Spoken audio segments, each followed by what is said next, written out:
वीर पुसली की कहानी।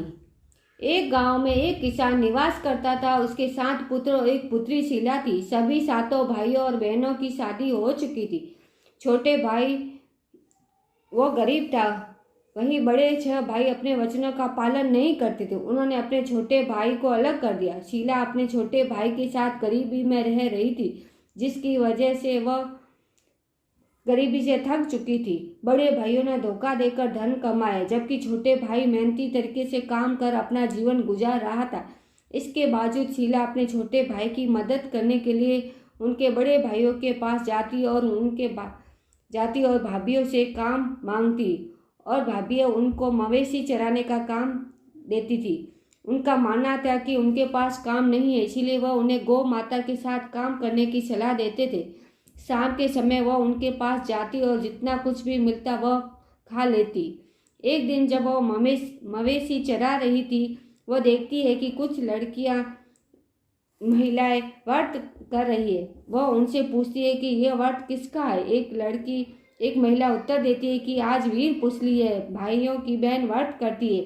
हमने वीर पुसली के धागे बांधे हैं। हम इस धागे को अपने भाई के दाहिने हाथ में बांधेंगे और जितना अनाज पकाएंगे उतना ही भाई और हम पेट भरेंगे। शीला ये वचन सुनकर पूछती है कि इससे क्या लाभ।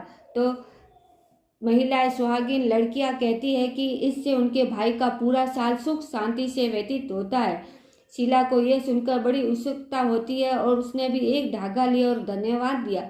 उसने उस धागे को 8 दिन तक पूजा की। 8वें दिन वह अपने भाइयों के पास गई और धागे को बांधने की कथा सुनाई, लेकिन भाभीियों ने धागे को छोड़ दिया और उन्हें बाहर शीला को निकाल दिया। शीला उदास होकर वापस घर आती है, लेकिन वह अपने छोटे भाई के पास जाकर उस धागे को बांधती है।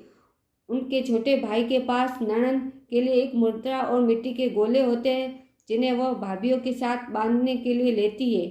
उनके भाई ने अपनी बहन की सेवा करने का महत्व सिखाया और उसके साथ रहने लगी।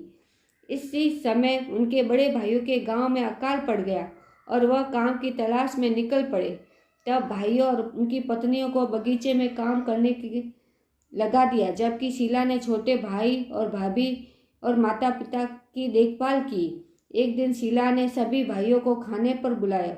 उन्होंने 6 भाइयों के लिए सोने के बर्तन और भाभीियों के लिए चांदी के बर्तन परोसे, जबकि छोटे भाई को उनकी देखभाल करने वाली भाभी के लिए चूरमे के बर्तन परोसे। उनके भाइयों ने उन्हें पहचान लिया और उनसे माफ़ी मांगी और कहा कि हम ये गलती दोबारा नहीं करेंगे, जिससे अपनी गलती का एहसास उनको होने लगा। इसके बाद उन सब साथ साथ सुखपूर्वक रहने लगे।